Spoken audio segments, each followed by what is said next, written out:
బాగా గట్టి నమ్మకాన్ని పెట్టుకున్నారు.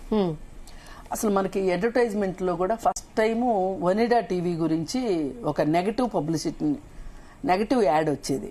ఏంటంటే ఓనర్స్ ప్రైడు, పక్కింటి వాళ్ళకి ఎన్వి అని, అంటే పక్కింటి వాళ్ళకి శత్రువు, అంటే మన ఇంట్లో మంచిది ఉంటే పక్కింట్లో వాళ్ళకి శత్రువు అవుతుంది, అంటే మనం ఇది కలిగి ఉన్నాము అంటే వాళ్ళకి ఈర్ష్య వచ్చేస్తుంది. ఇట్లాంటి ఒక ఉద్దేశంతో ఫస్ట్ టైము అలా అడ్వర్టైజ్మెంట్ అలాంటి ఒక నెగటివ్ పబ్లిసిటీకి అక్కడ పడింది బీజం.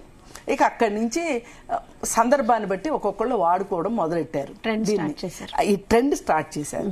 ఇప్పుడు ఇతను కూడా, ఈ పిల్లాడు కూడా ఏంటి అంటే పోయినసారి కూడా కాస్త యాటిట్యూడ్ చూపించి ఫస్ట్ సినిమా ప్రమోషన్ అప్పుడు అలా మాట్లాడేసరికి చాలా విమర్శలు పాలయ్యాడు ఆ రోజు.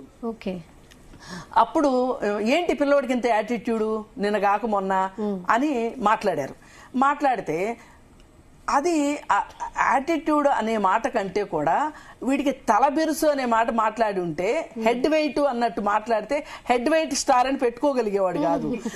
అసలు విమర్శించే వాళ్ళకు కూడా కరెక్ట్ గా ఏ పదం వాడాలనే తెలియట్లా. యాటిట్యూడ్ అనేది రైట్ యాటిట్యూడ్ ఉంటుంది, రాంగ్ యాటిట్యూడ్ ఉంటుంది, పాజిటివ్ యాటిట్యూడ్ ఉంటుంది, నెగిటివ్ యాటిట్యూడ్ ఉంటుంది. అసలు ఒక యాటిట్యూడ్ కలిగి ఉండటం కూడా అవసరం ఏ మనిషికైనా. కాకపోతే అది పాజిటివ్ యాటిట్యూడ్ అయితే అతనికి మంచిది, సమాజానికి మంచిది. అయితే ఇప్పుడు ఇతను యాటిట్యూడ్ స్టార్ గా ఆయన పిలుచుకుని మళ్ళీ అప్పుడు వాళ్ళ ఓన్ డబ్బులతో సినిమా తీశారు. మొత్తం పోయినాయి, మా అబ్బాయి కోసం మేము ఏం పర్వాలేదు, మేము మా అబ్బాయిని నిలబెట్టడం కోసం చేశాము, మేము చాలా సంతోషంగా ఉన్నామని వాళ్ళు స్టేట్మెంట్ కూడా ఇచ్చారు. ఇప్పుడు ఎవరో 3 బకరాలు దొరికారు, 3 అంటే దీనికి ప్రొడ్యూసర్లు, ఆ 3 కలిసి సినిమా తీశారు. మరి ఇప్పుడు ఈ పాట సినిమాలో లేదు అని చెప్తున్నారు. కానీ ఈ పాట ఉండొచ్చు, ఉండకపోవచ్చు, అది వేరే విషయం. కానీ సినిమా కూడా ఇంతకంటే గొప్పగా ఉంటుందని నేను అనుకోను. ఎందుకంటే ఇవాళ ప్రతి వాళ్ళకి ఏమైపోయిందంటే సొసైటీలో కూడా తెలియకుండా ఒక మాట వచ్చేసింది, అరే మంచివాడిని ఎవరు గుర్తించట్లేదు, మంచితనం దేనికి పనికొస్తుంది, డబ్బులు ఉండటమే కరెక్టు, ఏం చేసైనా డబ్బులు సంపాదించాలి, డబ్బులు ఉన్నవాడినే గౌరవిస్తుంది సమాజం. అంటే ఈ మధ్య కాలంలో నేరస్తులు రాజకీయ నాయకులు అవ్వడము, నేరస్తులు రాజకీయ నాయకులు డబ్బులు సంపాదించటము, వ్యాపారస్తులు ఏం చేసైనా డబ్బులు సంపాదించడం, ఇవన్నీ మన సొసైటీలో చూస్తున్నారు. చూసి ఇది కరెక్ట్ అనుకుంటున్నారు. ఈ ప్రాసెస్ లో వీళ్ళు కూడా ఏం డిసైడ్ అయ్యారంటే ఏదైనా కానీ ఏదో ఒక రకంగా మనము పబ్లిసిటీ సంపాదించాలి అని ప్రిపేర్ అయిపోయి ఇది చేశారు.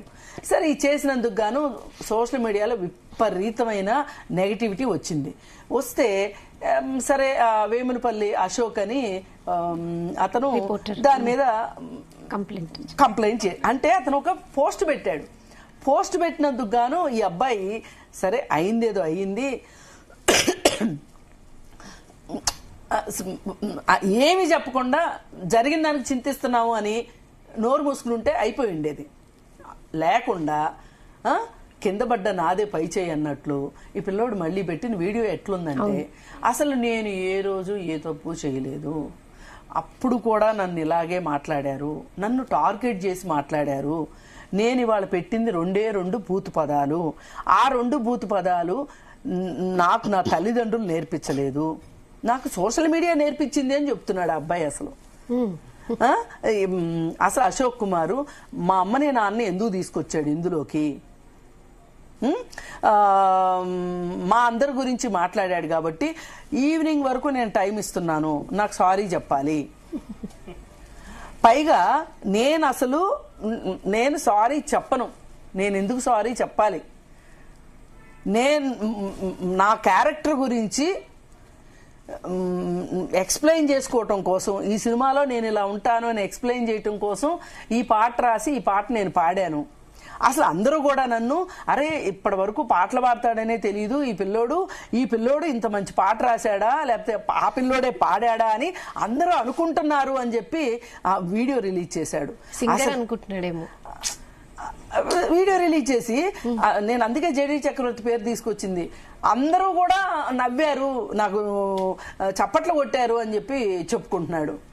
ఇందులో మా అమ్మని నాన్నే అనడానికి వీలు కరెక్ట్. ఇప్పుడు తప్పు చేస్తున్నప్పుడు అక్కడ ఉన్నవాళ్ళు మరి దాన్ని ఖండించకపోతే అందరూ తప్పును సమర్థించినట్టే అవుతుంది. ఇప్పుడు ఆయన బయటకు వచ్చి మాట్లాడాడు కదండి, జేడీ చక్రవర్తి ఆయన బయటికి రాలేదు, కానీ ఆయన వీడియో రిలీజ్ చేశాడు. చేసిన తర్వాత అది చూడలేదా నువ్వు 24 గంటలు ఉండేది సోషల్ మీడియాలో. అవును.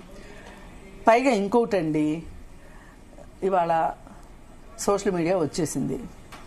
ఇదివరకు పబ్లిక్గా మాట్లాడే బూతులన్నీ వాళ్ళ సోషల్ మీడియాకు వచ్చేసేసినాయి.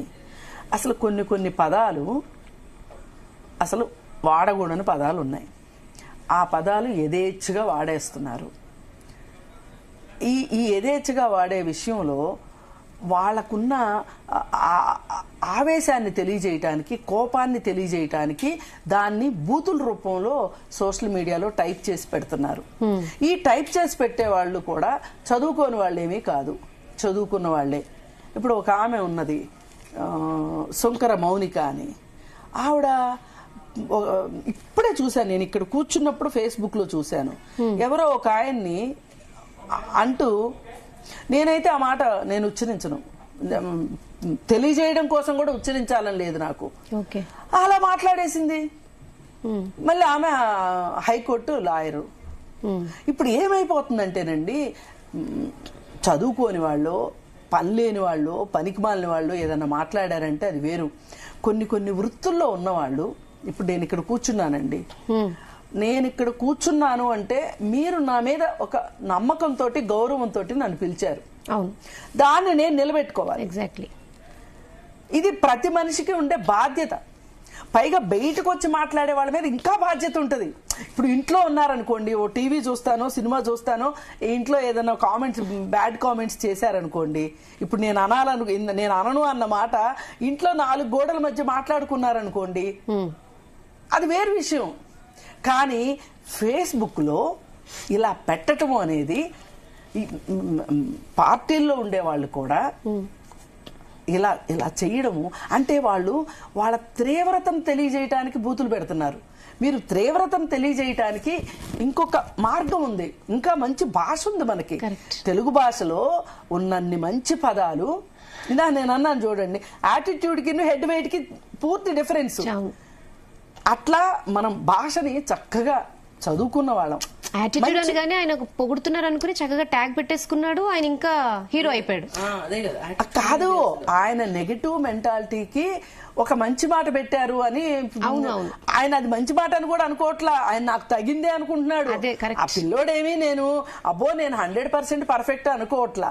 పైగా ఇంకొకటండి, మీరు ఇందాక ఎలాగో సినిమాల గురించి ఎత్తారు కదా, ఇవాళ ఓటీటీ ప్లాట్ఫామ్స్ మీద వస్తున్న వెబ్ సిరీస్ కానీ, వెబ్ సిరీస్లో మాట్లాడుతున్న బూతులు కానీ, అసలు లేడీ యాంకర్లో వచ్చిన గెస్టులతో మాట్లాడే విధానం కావచ్చు.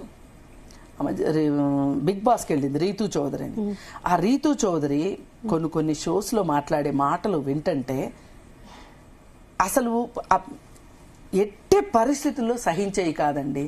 కానీ మన దురదృష్టం నట్టింట్లోకి వచ్చేసినాయి. ఇంకొక నేను పదే చెప్తున్నాను, ఎంతమంది కోపం వచ్చినా పర్వాలేదు, రానా నాయుడు అని ఒక వెబ్ సిరీస్ వచ్చింది. వెంకటేష్, రానా, వాళ్ళకి ఏం పోయే కాలం వచ్చింది చెప్పండి? ఏం రోగం చెప్పండి? వాళ్ళకి డబ్బులు లేదా, ఫేమ్ లేదా, ఏం లేదని అది తీశారు చెప్పండి. ఇప్పుడు మనం ఈ పిల్లోడిని ఇలా మాట్లాడుతున్నామా? వాళ్ళ గురించి ఎందుకండి ఎవ్వరు మాట్లాడలేదు? అప్పుడు కాంట్రవర్సీ అయింది యాక్చువల్గా. ఎంత కాంట్రవర్సీ అయినానండి, ఎంత కాంట్రవర్సీ అయినా సరే, అంటే నేను ఇతను ఏదో పెద్ద గీత కింద చిన్న గీత చెయ్యాలనేది నా ఉద్దేశం కాదు. ఒకళ్ళని చూసి ఒకళ్ళు ఇది నార్మలైజ్ అయిపోతుంది.